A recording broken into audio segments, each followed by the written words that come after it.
2024 was a great year for music. We have rap battles, amazing singles, and great albums. So, to say goodbye to 2024, I'm going to list my top 10 favorite albums of that year. Little disclaimer, these are my favorites. So, if you want to share your list, or if you want to say if you didn't like something, if you like something, go ahead.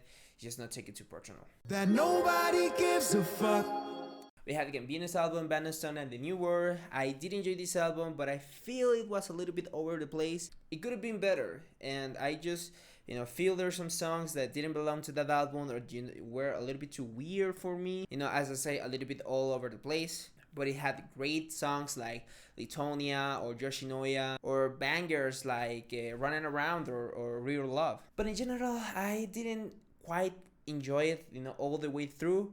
I just will be listening to a few songs of this album. But if you're a Gambinos fan, I think it was fine. Tell me in the comments, what do you think about this one? You gonna cancel me, yeah? Gen Z me, bruh. The death of Slim Shady was kind of like a disappointment for me, because I'm a huge fan of Eminem, and I did enjoy all the albums that he have released in these recent years. Not quite as much as as the first stuff. I think it's one of Eminem's best since Marshall Mathers LP2. I enjoy the first half, except for Road Rage. I just think there are some songs in the second half after Guilty Conscience that don't belong there, and they are a little bit extra, like Bad One, Head Honcho, and Toby. They're not bad songs. I did not enjoy them too much. But in general, I feel that they could be previews on the record, or they could be just, being avoided. But in general, I enjoy the first half. I just feel like the album needs a little bit, disappointment, a little bit too long. So, I did enjoy it, and if you're an Eminem fan, of course you will. But maybe it's not for everyone. I ran out of faith in it be like that. Blue Lips was a pleasant surprise for me. I hadn't had listened to Schoolboy Q before, and this album will make me listen more of his discography. I like the production, I like the flows. I don't think there are bad songs on this album in specific, but I don't think they're like super great songs. I think it's just, a solid 7, really, really balanced. Nothing too bad, nothing too good. But, go ahead, and if you're a fan of hip hop, give it a listen. Loss of Life, it was another surprise for me. I didn't expect MGMT to release an album of 2024, but in general, it was really, really great. You have songs like Mother Nature, this Beatle type song, it's really, really chill. You also have, Dancing in Babylon, this weird pop 80s stuff with guitars and, things, and it's just really, really experimental, and which I like. Nothing Changes is one of my favorites. Because it's a weird album, it's really, really hard to like it at first, and that is my bad in that end, because I did listen to this album later in the year. I didn't have too much time with it, and I haven't listened to it a lot of times. So maybe over times I will like it more, but for now I think it's a solid 8, really, really great, and I do recommend it if you like this like experimental type of pop rock synth stuff. It's just all over the place, but in a good way. I love Phineas's music, solo and with Billy. I think it's really, really great, and For Crying Out Loud is no exception. I do enjoy a lot of the songs, like For Crying Out Loud, Cleats, 2001, Family Feud. Sweet Cherries reminds me of Jack Stubber. So it's a great album, and you can see how Phineas's production just keeps getting better and better. There's some just songs that I do enjoy, but I'm not going crazy over them. But in general, it's a great album, and I do recommend it to anyone. It's easy to digest, this pop rock alternative that is really, really cool. And Phineas is just a great producer, singer, artist in general. So go ahead, listen to For Crying Out Loud. I do recommend it. I'm a fan of Half Alive, and Since the Fall, and their first record, Now Not Yet, and also Conditions of a Punk. And I think that Persona is more focused and better than Conditions of a Punk. You have Sophie's House and Automatic, pretty great production, really, really fun things to listen to. People is my favorite song. You have stuff like Lie, What's the Point, All My Love, which I listen on repeat. I just don't love all the way through Long Drive and Bleed It Out, but in general I did enjoy this album a lot. Half Alive, Persona, if you haven't listened to it, go ahead and do it. I could eat that girl for lunch. Billie Eilish, Hit Me Hard Soft, it's really, really great. I think it's better from the previous Happier Than Ever. I like the first part of the album, Skinny, Launch, Chihiro, Birds of a Feather, Wildflower. Blue is my favorite song, and in general I like all the songs. Amazing production, vocal performance, lyrics. I just don't like the diner. I feel it's a little bit boring. It's the only song that I have an issue with. I tend to skip it a lot. But just because that one song is not higher in the list, but I do like it a lot. And if you haven't listened to it, which I doubt, go ahead and do it. Chromacopia. Of course, Tyler the Creator, T. He's really great, and he didn't disappoint with this one. I do enjoy it, like the first 3 songs, full of energy. The Change with Darlie I.